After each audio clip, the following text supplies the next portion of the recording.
Hey, what's up? It's AK Talks Morning Show. I'm AK. It is 1:16 a.m. and I have to get up at 5:45. So it's gonna be a really good episode, and I'm not gonna regret this at all in the morning to start a Friday. Probably gonna sleep on the couch. It's easy. It's the easiest way to fucking wake up without killing myself the next fucking few seconds. But it's your morning, not mine, man. Congratulations for staying here and for checking me out. Check me out. Got some few random topics. Let's start off with this: the comic cycle, the stand-up comedian cycle. Does this chair come up? Yeah, it does. All right. The stand-up comedian cycle. What it's all about, man. The down. I'll give you guys the inside scoop of what it takes to be a stand-up comedian. All right. Ouch! It still hurts. Oh, when does the pain go away? All right. So you start stand-up comedy someplace in your shitty fucking world. Maybe it's in America where it's correct, or maybe it's in Europe where it isn't. And you just start doing comedy. You get on the first time. You're obviously gonna get a standing ovation for just there's fucking pubic hair on my fucking mic. That's what you get for cutting your own hair, man. That's gross. Yeah, you get a standing O as soon as you get on stage. Like, oh, it's my first time. I don't know what I'm doing. I just want to say racist things and make it a joke. You get a standing ovation. Everyone's like, oh my god, he finally fucking did it. Look at the balls it takes on this guy to fucking get drunk and go on a random microphone inside a random bar that you know no one at and just say stupid shit you thought of throughout the day or maybe throughout the year. Something that you inspires you to be a comedian and then you say your fucking stupid fucking shit. You get zero laughs the whole time, or maybe you get lucky and you get a couple laughs, and they're like, "Oh, it's funny because it looks stupid, not because you actually have well written material." So you get a couple laughs, and it really doesn't matter the first time at all, like at all, not even a little. What matters is like sixth or like 10th time or 30th time. That's when it's like, oh, I'm not new and I suck, and I am just bombing. This is just bombing material. I'm Al Qaeda with the mic. Call me fucking Hussein Obama Mike or whatever. Barack Bomb Obama. All right, that's even worse. All right, and you need to start eating shit.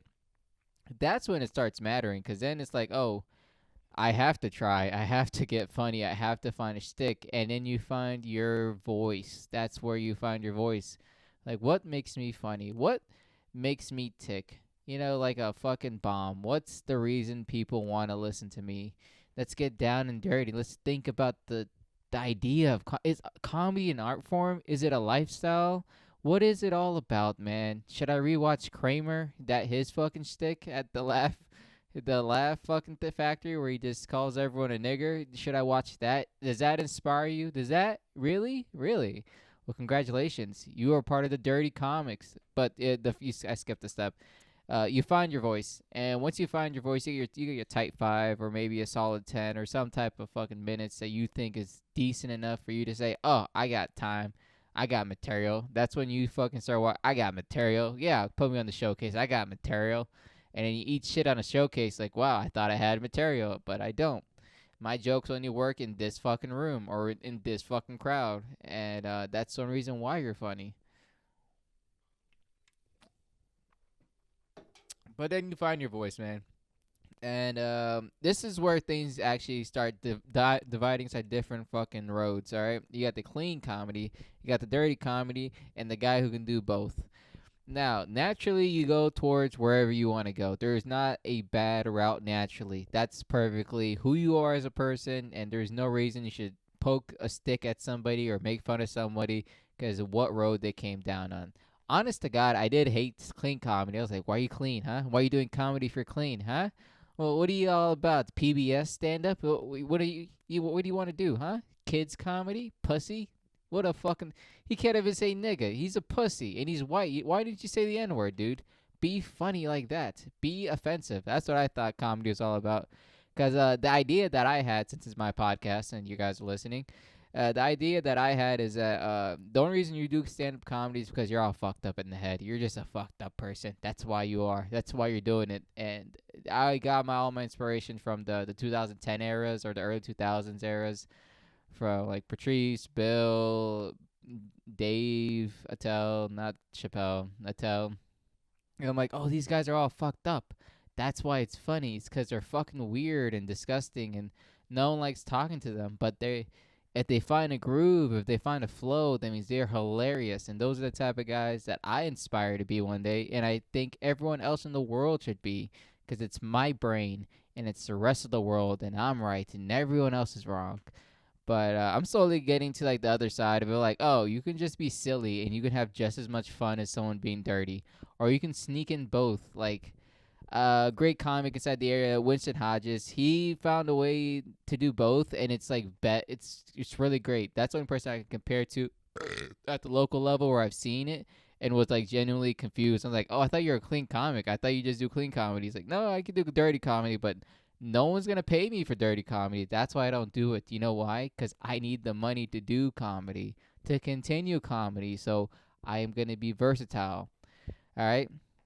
But if you do go the clean route's a lot more opportunities to grow as a comedian. You get more opportunities to grow, get better shows, and AKA you're gonna be a better comic because you work clean. You can get early shows. You can be put on showcases. You're not controversial, so you're not gonna ruin the room, and you're just gonna be an overall solid comedian because you're not really using dirty shit to find an easy laugh. That's the other side of it. Like clean comedy, yeah, I'm thinking clean comics think like dirty comedy is just like easy laughs. Oh, you said poop butt fuck nigga, like that's what you said, and you think that's a joke? You think that's constructed as a joke? You fucking hack, you fucking hackeroni. Or you can go to a dirty comic route, and that road is a very sad and suckish because you won't get picked up for a long time because no one likes dirty comedy unless it's like pitch perfect clean, like not like clean in a sense, but like it's like there's no fluff in your material. It has to be killer dirty material. Clean comedy, there's filler space. Like, oh, he bombed, but it was clean, and I don't feel bad as a person, and he didn't attack me as an individual or my beliefs. So I smile and wait for the next one. Dirty comedy is like he says you're a fucking dirty damn slut, and your marriage doesn't mean anything. And if that bombs, the whole room is pissed at you, and you have to bring up the next comic, and you're like, oh, fucking, this is horrible energy. So why book him again? Why have him on another showcase? But if you're a dirty comic and you're really good at that shit, you crush the room. The room's like, oh my god, I didn't know I can laugh at the word nigger. I thought it was just an abstract thought and idea, but I think it's hilarious now. Or something else even more fucked up. A dead hooker joke. I can't believe I laughed at that. I'm in finance. What? Why would I? I'm a consultant. Why would I laugh at that? And slowly you become better through the hard route.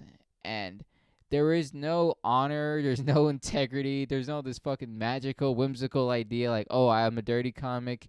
I went the dirty route and I made it out. I still made it out because I'm dirty. Like, no, that's in your head because you're delusional and you don't really care about a future. That's what you think. But generally, the guy who can do both is respected, I think, a lot more. Generally, he's just respected a lot more because you can go, oh, I can do 30 minutes of clean shit. Oh, or I can do 30 minutes dirty shit. Oh, guess what? I do comedy, so I can rewrite my jokes to make them clean or dirty. That's the kind of comedian everyone should aspire to be, I guess. You can like make your jokes trans.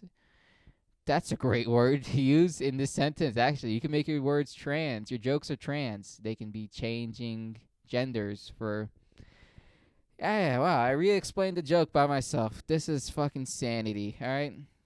Yeah, either way, they both leave. They just leave earlier. The clean comic leaves earlier. The dirty comic leaves later inside their career.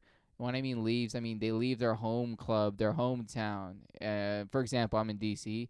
I would leave DC and go to another area to do comedy and do comedy over there for a while until I get really good and they respect me over there. And then I come back down to my home area. I'm like, hey, someone likes my shit, guys. Come on, you can put me on your show, right? And eventually they'll say no, no, no, no. Then you get one yes. And like, all right, that's all I wanted. I just wanted one yes at my home club. I just wanted to do one showcase at the place that I've always wanted to because it's closest to my house and I can come back home in the same hour, you know? Cause I just did a mic at the fucking the port, Baltimore. I had to drive an hour back. I'm like, oh, this fucking sucks dick, but I'm speeding, and I'm like, all right, whatever, dude.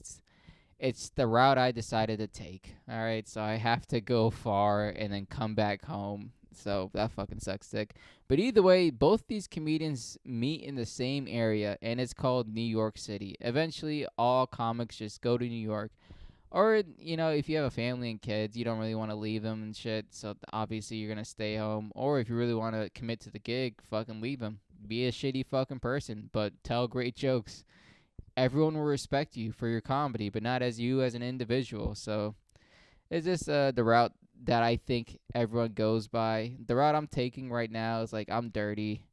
The thing too about like being dirty or just being a comic, eventually you hit a phase of like arrogance. You hit this arrogant phase of like I know my jokes kill. I can do 5 minutes. Why am I not on their show? Why don't they book me? I'm worthy enough. And I've been in that phase before. I'm not gonna say I'm above it. I've gotten through that phase because the idea I have is like they've been doing their show for several amount of years, and I think they should have me on it for some odd reason. Like have me on, kill that lineup you had, and put me on the lineup immediately. That's just arrogance. I'm not in charge of the bookings. I'm not in charge of the shows. I don't know how they pair up every single showcase. It's like there's much more complicated than just like I'm funnier than that one person on that showcase. Replace me for them now. It's just arrogant thinking, and eventually you get past that phase of comedy.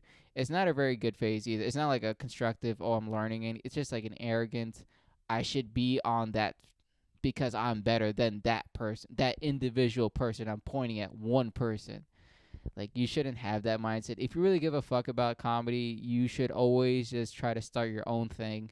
Start your own showcases, start your own open mics, start your own area of comedy where people can come to you to get on your show so you can network, swap spots. And then if you do get out of town, you can tell out of towners, hey, if you ever come down to me, that means I'll put you on my show. So when I come up to you, you put me on your show. And it kind of builds like a network of like a little tiny tour you have inside your vicinity of an area. I'm in like the northeastern territory.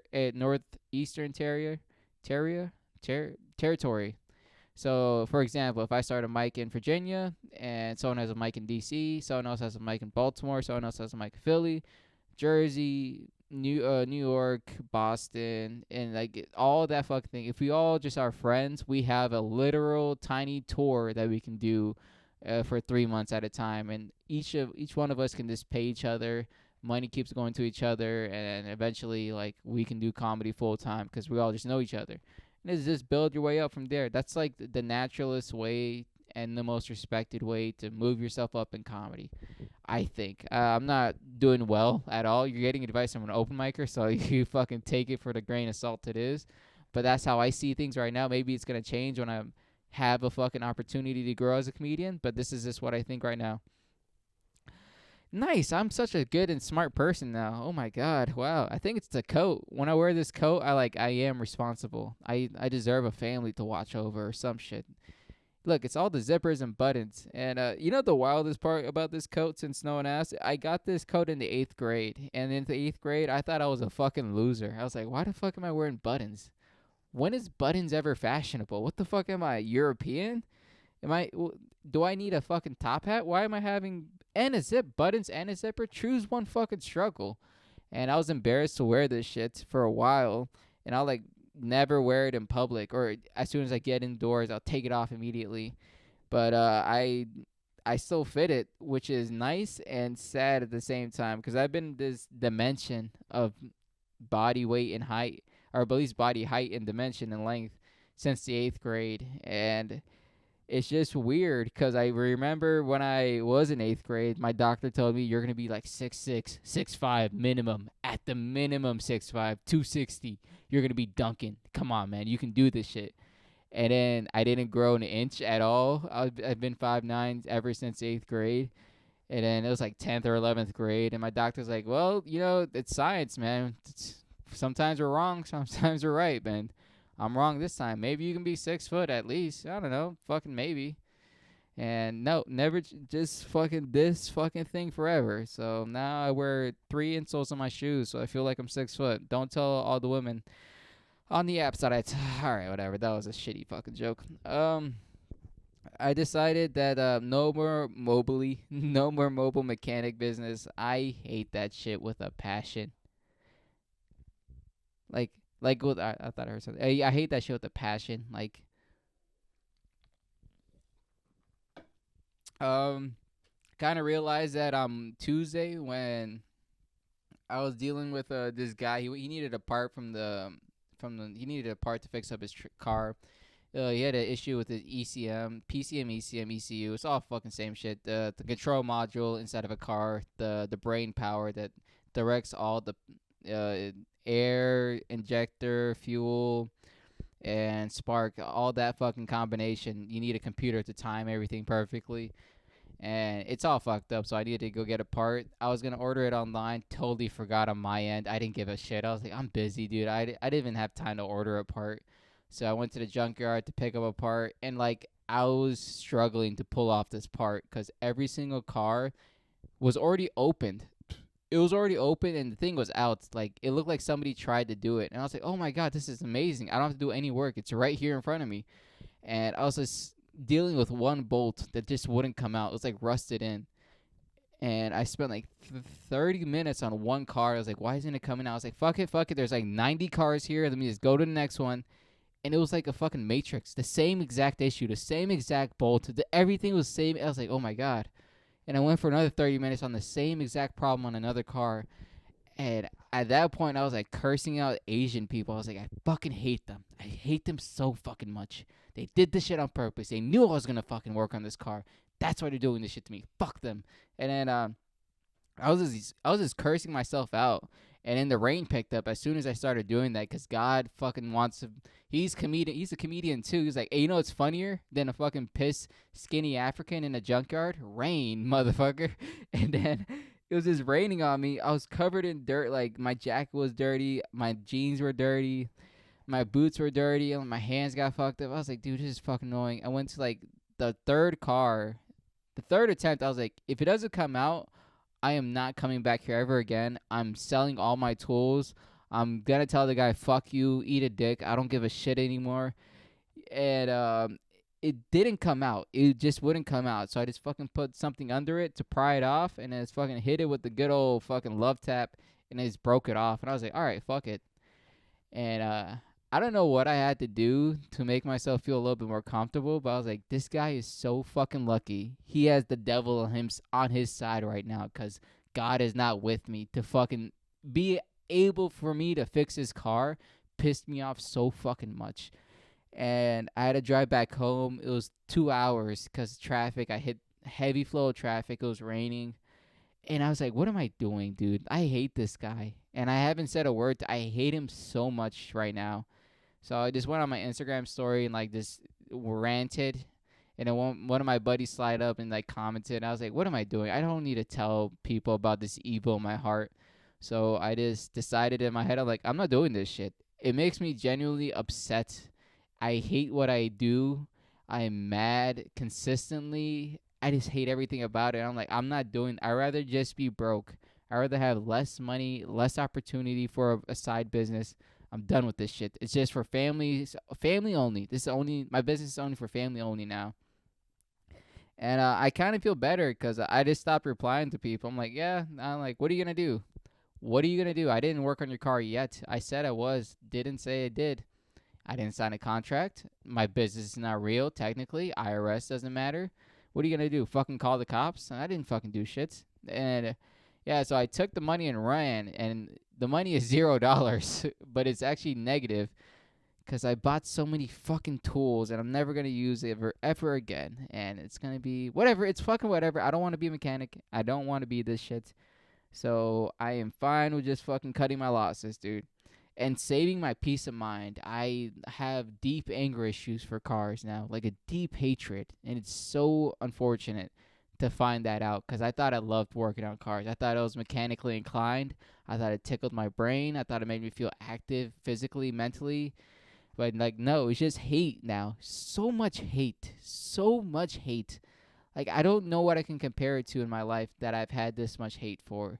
Like, I've gotten robbed at gunpoint. It's still like the level of hate I have for cars is way above than getting robbed at gunpoint. And yeah, it's so much. I feel it coming up too. It's like it's festering. It's like slowly coming up, and I know it's gonna. So yeah, I'm not doing it anymore. I don't care. I'm not doing it. Don't give a fuck anymore. Car breaks down, eat a dick. Sorry, dude. Not my fault. Go to the mechanic shop, pay $3 grand for your fucking shitty fucking piece of shit car. Your fault for not taking care of it, not my fault. You neglected it for fucking years, and you expect me to fix all your fucking stupid issues. That's your fucking fault. I didn't do anything wrong. I fixed my car. I maintain it. Everything's okay with my car. You neglect it, and it's your fault. All right. Let's just go to the next fucking topic, man. I don't get it. Like, how can you neglect a car for that long and get upset about a price issue? That's the other issue too, because other people's I'll work on their car and they'll get pissed about the price. I'm like, you don't have to work with me. I don't negotiate my price. I gave you a fair price. Literally, by the definition, Google it, FaceTime, whatever you have to do. ChatGPT, it's a fair fucking price.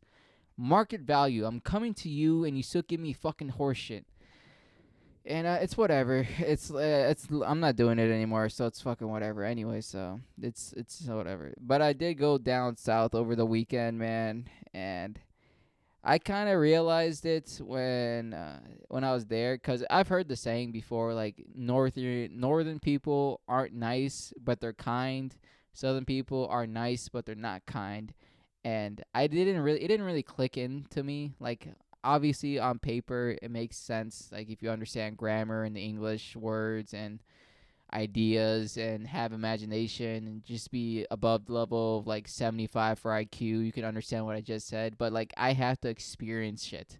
I am what you call fucking retarded. If I don't experience the thing, I don't think it exists at all. Like, I don't think a bullet can kill me. I really do think that I can survive getting shot in the leg or in the stomach or something. I think I can survive or even pull out the bullet. I genuinely think I can do it. Honestly, don't I don't have any reason at all, but like my genuine curiosity in my mind, I'm like, I can do it. Shoot me in the leg, it'll just go right through. I'll be fine. Just fucking stick in a finger and it won't bleed out, and I'll just go to the hospital and I'll drive there. I'll take an Uber. I don't give a shit. So what was I talking? Yeah, down south. So yeah, I like calling it this because it's much more easier to understand for my fucking big brain. It's called empty nice. Like, they're nice and it's empty. There's nothing else behind their niceness. And the issue is, like, I'm like that, which is the worst part, because like, I enjoy Southern hospitality. I enjoy being nice to people. I'm like, I'm trying to be nice to you, man. I don't have to be, but I'm trying to be. Everything in my gut feelings tell me not to be nice to you, but I am fighting it just to be nice to you, because it's an empty niceness. I am just trying to be nice, let you do your thing. You learn on yourself. I walk away, and I don't take any responsibility for your own actions. That's what I call empty niceness. And I've been training myself to do that. It's not like it's a natural thing. I've been training to fucking get to that point, because there's things that do piss me off. There's things that I want to speak up against and say something mean, but I'm like, you know what? Let faith take its course. I believe in God right now. I am religious right now, and eventually God is gonna teach him something way more important than I ever could. But it fucking beats the shit out of me, and it's not worth it at the end of it. I don't know what's like a really good example that I saw when I was down. It's just like the way they talk. It's like they just want to finish the sentence so they don't have to hear anything else I have to say. There's an empty conversation happening, a slow pace, empty conversation. But it's not all of them too. It's just like a generally higher amount than you would expect. But not all of them. There's still genuinely nice people there, or kind people. I mean, who have a interest of like taking care of you. But they're not from the South too. They just live there now, but they're not from the South. Like, for example, when I was down there, the only thing I can do is just drink. So my buddy got me 3 beers because he owed me something. So he got me 3 beers, put it on the table. Was like, "Hey, I'm fucking leaving, man. I gotta fucking sleep." And he's already hammered, so he had to go back to the home and some shit. And then I had 3 beers on the table, and then one guy looked at me. He's like, "You're not drinking that, right? Like, you shouldn't be drinking all three of those back to back. Bar closes in like 2 hours. Don't drink all three of them. I don't want you to get hurt. I don't want you to ruin your life. This is a bad decision." And I was like, "Oh, he genuinely does give a fuck," because he checked up on me every hour. After the hour too. He's like, "You're good, right? Like, I have to go home, but you're good, right? Like, you can drive. Did you drink all three of them? Be honest with me. I'll take you right now. It's not a big deal. I just don't want to see you get hurt." And I was safe. I gave away the beers anyways to other people because I didn't want to drink that much. But that's a nice thing, or that's a kind thing. I think that's not an empty feeling because he genuinely cared and gave a fuck and took initiative and out the shit. Other people are like, yeah, fucking drink, dude. Fucking drive after. I don't give a shit about your life. Fucking do it. I don't give a fuck. That's like the general amount of people inside that room. Like, yeah, drink more. Fuck it. You like whiskey? We'll throw whiskey in the fucking bottle too. But yeah, it's so I think I'm gonna try to go the opposite direction. Try to be much more naturally about the way I address things with people. Just like, yo, don't fucking piss me off. Don't fuck yourself up. Dude, there's better opportunities other directions. Don't be a fucking dumbass. Like, I don't want to see you fucked up. Like, I do like that conversation happening. What else we got here? Are we at 30 minutes? Not yet. Not yet. We could talk about this. It kind of goes on with the first part. So, comedy career feels like it's halting. Like, it's a weird thing for me to realize like what I want to do in comedy. Like, do I want to make sketches? Do I want to make TV shows? Do I want to collab with more people? Do I want to make this an all time career? Do I want to go homeless and just do comedy full time, no matter what anyone says? Should I move to New York with no opportunity, no goals or anything, but just to do comedy? There's a lot of different routes I'm going. At least anyone can go in comedy. I mean, and the route that I think I'm gonna take, since I enjoy it the most, is just like just doing it. I don't care about what stage it is or what level. I'll be an open micer forever. Honest, it doesn't get. I don't give a fuck. I'll just do it somewhere else. I don't want to be at this specific theater, this arena, this many people watching. Like, I just generally want to do comedy forever, and there isn't a level. I kind of picked it up when I was watching Insomniac, and it's an episode where he's in Hawaii, and David Attell was like not on. He wasn't at a club or anything. He was just standing inside of a bar doing comedy at a bar, and I'm like, what the fuck? The greatest comedian ever alive is doing this? Why? And I was like, oh fuck, he enjoys what he does. That's why he's doing it. And I'm like, I enjoy what I do. Why the fuck am I thinking this grand scheme of ideas? Like, oh, maybe if I do this, or maybe if I do that, and maybe if I trick them, let me trick them. Oh, look at that. I'm not that funny, but I'll trick you. I think all these fucking hootin' nanny fucking ideas, but I'm like, no, you know what? I just want to do comedy. That's it. That's the reason I'm doing it every week. Every night I try the best. Anytime I get up, I try to do it. Learn a new fucking opportunity. Learn a new skill on stage. Try to practice new jokes. Just getting better at the craft, for the fuck of it, because I enjoy making people laugh and trying to get the biggest laugh possible. You know, not even try to be the funniest person on the lineup. There are other people funnier than me. I admit it. I think to their face anytime I can see them, or anytime I stick around long enough to see everyone at the end of the mic. I was like, oh, you're fucking funny. I like your style. You do things that I can't do, and I think you're gonna do really well. And I really like what you do. I give them compliments about what they do. I'm like, you're doing great.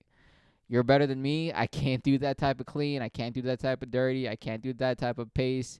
Can't do that type of style. Like, you have your own thing. I appreciate it, and you're really good. And that's it. I don't have no envy in my heart. I'm like, I don't care if you're better than me, dude. You are. Like, what the fuck am I supposed to do? Cry? Like, no, you're doing great. You fucking put more work than me. And it shows. You know what else shows? Oh, fuck. I was about to line it up perfectly. But whatever. This has been AK Talks Morning Show. I've been AK. Have a very classy day.